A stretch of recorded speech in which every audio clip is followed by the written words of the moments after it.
Alors bonjour à toutes et à tous, aujourd'hui nous allons parler de Eevee. Alors Eevee c'est le nouveau moteur temps réel pour Blender, qui va assurer une meilleure compatibilité avec Unreal Engine. Alors ici on se trouve sur la page, enfin sur la roadmap d'Eevee, c'est-à-dire qu'on peut voir en fait qu'est-ce qui est prévu, qu'est-ce qui est déjà fait. Alors vous voyez par exemple ça c'est une scène qui a été rendue en temps réel par Eevee. On va faire des choses assez intéressantes.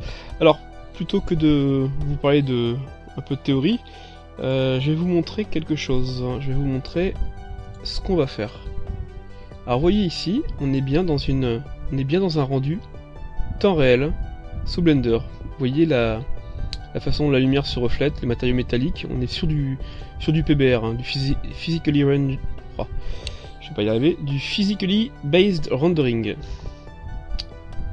Alors, je vais lancer par exemple la petite animation. Là ici, vous voyez, on est à 25-26 FPS quoi.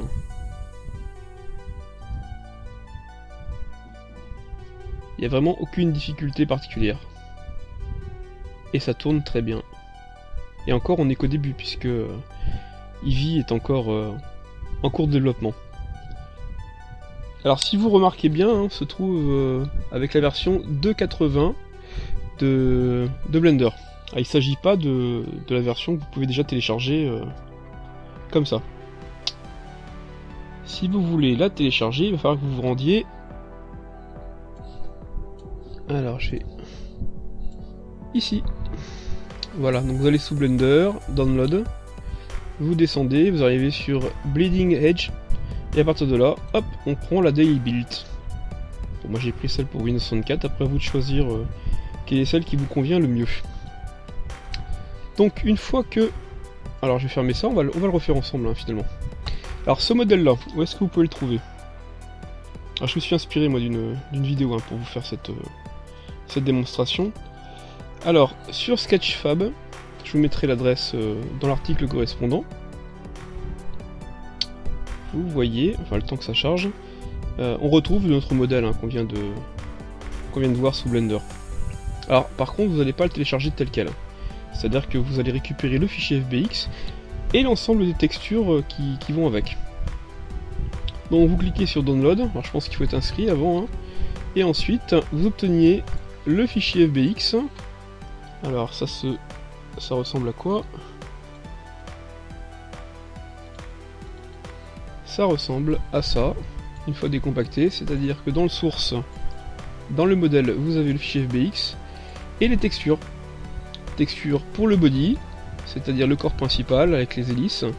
Le concrete c'est juste ce qu'il y a sous le drone, c'est pas très important.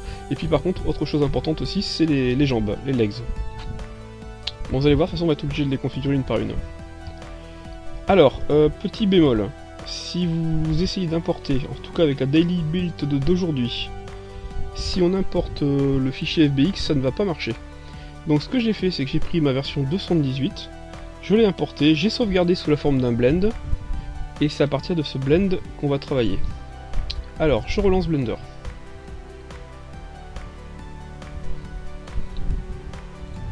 Voilà. Je retire mon cube.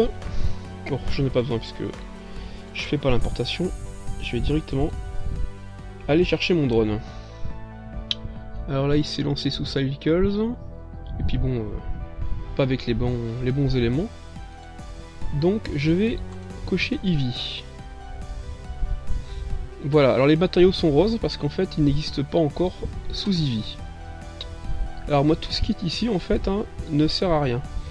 Ce que je vais faire c'est que pour des raisons de compatibilité vous pouvez très bien conserver les matériaux actuels. Je vais vous montrer comment on va créer un nouveau matériau. Tout simplement. Donc je vais faire plus. Donc qu'est-ce que je fais? Bon, allez. Donc matériel, on va l'appeler drone PBR par exemple. Non, drone body PBR. PBR. On va y arriver. Voilà, donc celui-ci on va pas l'utiliser. Hop, donc je me retrouve. Alors ma scène. J'ai la scène au-dessus. Ici, j'ai l'ensemble de mes nœuds. Alors je vais passer en plus grand pour que vous voyez mieux. Et voyez ce nouveau nœud métallique. Voilà, c'est à partir de là en fait qu'on va pouvoir tout greffer. Alors pour cela, je vais déjà aller chercher toutes mes textures. Donc tout simplement, hein, je vais prendre l'ambient occlusion, l'émissive. Attendez, je vais en prendre qu'une d'émissive, celle qui est la plus lumineuse.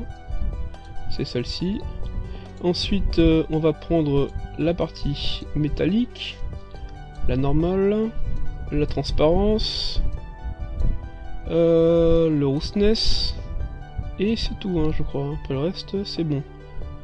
Ok, on a les principales ici. Bon, alors, on va essayer que ça soit pas un grand bordel tout de suite. On va commencer par la première, c'est-à-dire... D'ailleurs, est-ce que je l'ai ramené, moi, celle-ci? C'est embêtant, on voit pas les noms, en fait. Alors, on a la roughness ici. Ça, c'est laquelle?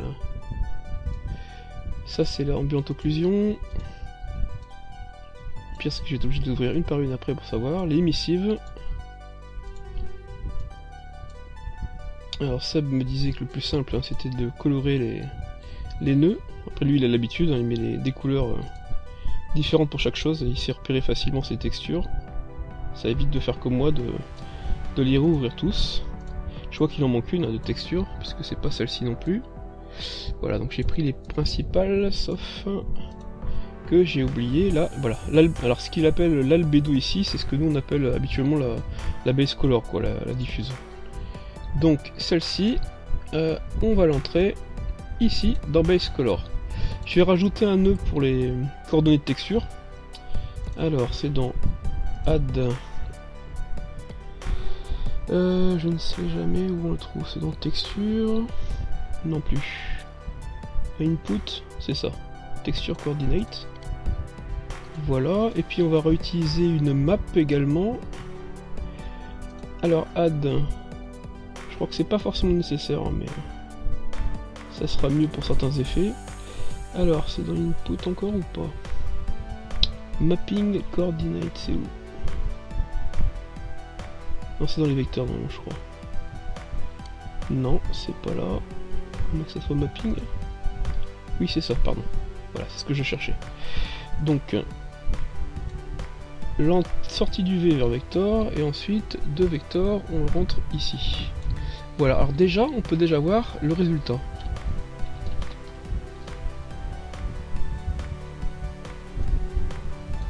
Vous voyez là, la texture c'est bien mise. Alors, j'ai un environnement particulier ici. Je peux en changer, hein, ça c'est dans World. Voilà, donc on utilise les nodes, background, environment, texture ici. Mais je vais changer en fait. Hein. Je vais prendre laquelle? Allez, celle-ci, celle que je vous ai proposée dans l'article. Voilà, elle est un petit peu moins brillante, mais bon. Et plus colorée. Donc je reviens à mes nœuds. Donc ça je vais réduire pour un peu plus de place. Hop, voilà. J'ai mon premier tout en haut. Ensuite je vais rechercher, c'était le métallique. Alors je ne sais plus laquelle c'était.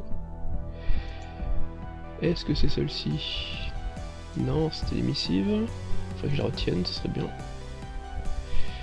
La AO, je sais que c'était pas la première, peut-être la quatrième. Non. Là, c'est la métallique.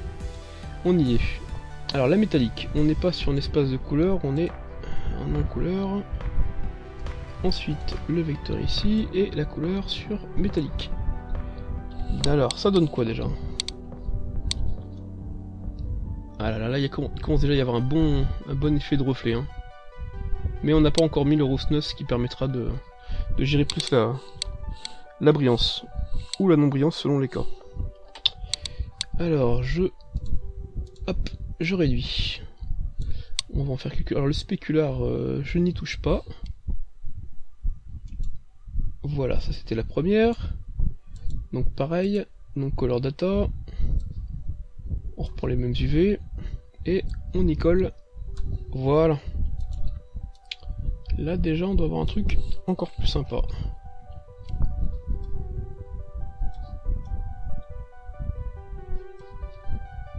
Alors ce qui est un peu embêtant, c'est que j'aimerais bien avoir les effets sur chaque objet. C'est la même UV map, hein, donc il suffit juste de changer le matériau de tous ces objets là. C'était... voilà, ouais, c'est celui-ci. Alors je sais pas, je sais qu'il y a plus rapide hein, pour faire tout ça, mais...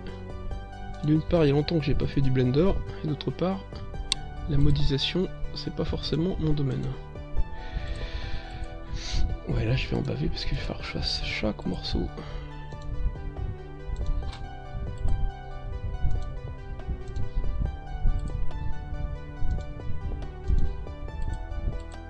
Il doit y avoir moyen facilement de remplacer un matériau par un autre. Comme je vous dis, ne connaissant pas le lien, je vais aussi vite de le faire comme ça à la main. Voilà, alors le plan, il n'est pas censé y être. C'était le plan pour Cycles. Voilà, et puis celui du dessous, je vais le retirer aussi. Voilà, donc les legs sont enfin les jambes sont toujours les mêmes. Ok, alors on va continuer. Ça c'est laquelle? L'ambient occlusion. Alors c'est quasiment à la fin ça. Toujours pareil, non color. On le colle. Et hop. Ensuite, eh ben on va continuer. Là déjà avec l'ambient occlusion on doit avoir des bons effets de... enfin ça amplifie un peu les effets de relief là. Vous voyez ça devient vraiment comment... elle est vraiment très jolie. Hein. Alors ça c'est laquelle là? Alors l'émissive, bah c'est pareil, l'émissive il y a... alors par contre là on reste sur color, parce que c'est bien une... ça l'utilise bien.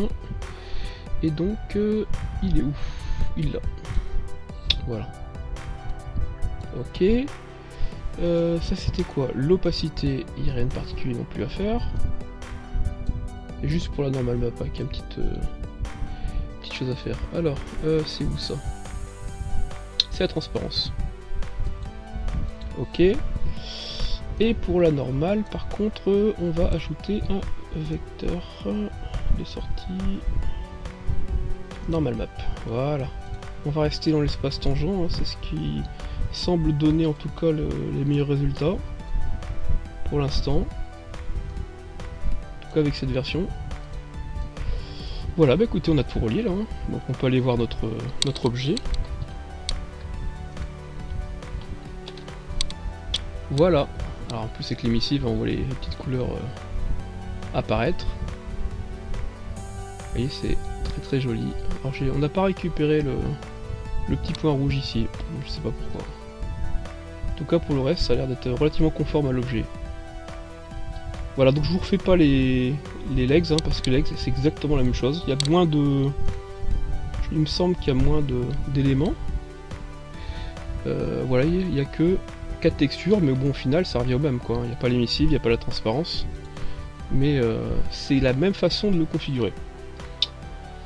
Voilà, donc qu'est-ce que je peux vous dire de plus? Bon, bah là je vous ai montré comment ça pouvait fonctionner.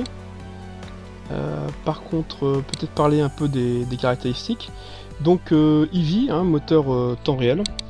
Le but c'est probablement de remplacer quand même Cycles, je pense à terme. Cycles c'était là quand même l'avantage... enfin, remplacer Cycles, c'est pas vraiment ce que je voulais dire. Cycles permet vraiment un rendu très optimal, des choses de paramétrage qu'on ne peut pas faire hein, ici avec... parce que c'est pas le but, ici on est vraiment pour faire du temps réel. Alors que Cycles, ça permet un aperçu presque en temps réel, mais l'idée c'est quand même de faire du rendu en précalculé. Donc avec des nœuds très très particuliers. On n'aura probablement pas tout ça ici. Ah oui, petite chose que je ne vous ai pas montré, que j'ai oublié. Vous allez dans la partie scène, et vous voyez ici vous avez les post-process stack. Donc ce sont tous les éléments de post-process qu'on peut ajouter. Donc dans l'article je vous en ai parlé de 5 ou 6 je crois, mais là seuls 3 sont déjà implémentés. Donc vous avez le motion blur qui permet de donner un effet de vitesse en dédoublant un petit peu, enfin en donnant plusieurs effets sur l'objet. Vous savez quand vous allez très vite on a l'impression qu'il y a plusieurs objets. Et vous avez le depth of field, alors c'est le côté focus hein, sur un appareil photo, par exemple le fait de focaliser sur un élément et puis que tout le reste soit flou. Et puis vous avez le bloom. Alors le bloom on va bien le voir ici, vous voyez la façon dont ça va l'impact que ça a sur les éléments émissifs un peu. Et voilà, alors je pense que depth of field ça va pas, oui, il faudrait configurer la caméra, et le motion blur, bon, il faudrait des déplacements plus rapides. Il y a peut-être d'autres choses aussi à faire pour l'activer. Voilà un petit peu pour ces éléments que vous pouvez trouver dans la 280.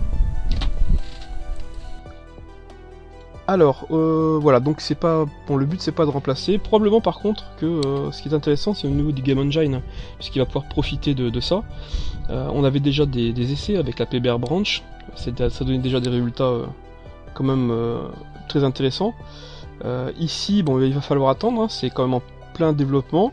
On dit que les principales fonctions vont être en place pour le SciGraph, qui est en début 2017. Et par contre, la mise à disposition des éléments peut-être pour fin octobre 2017. Bon là vous avez vu, on peut déjà tester, on peut déjà faire des choses. Voilà, donc moi ce que j'espère c'est que au niveau du Game Engine ça sera relativement intégré, et puis aussi qu'il y aura une fusion, ce que j'attends depuis longtemps, entre l'API Python du Game Engine et l'API Python du render. Voilà, ça simplifiera grandement les choses pour le développement d'outils. Que vous dire de plus? Eh bien, que c'est à suivre. Voilà, que c'est relativement intéressant. En tout cas, je sais pas si ça vous fait le même effet que moi, mais je trouve que c'est vraiment très sympathique comme rendu. Et puis, en même temps, la façon de configurer les matériaux ressemble fortement à Unreal Engine. Je crois qu'il y a une volonté, d'ailleurs, hein, on en parle, hein, parce qu'on parle d'implémenter tous les Uber Shaders d'Unreal. Donc quand on va faire une exportation de nos modèles, ils seront à mon avis directement compatibles avec Unreal, il n'y aura pas besoin de retravailler le matériau. Voilà, bah écoutez, j'espère que cette petite vidéo vous aura plu, et je vous dis à très bientôt, bye bye.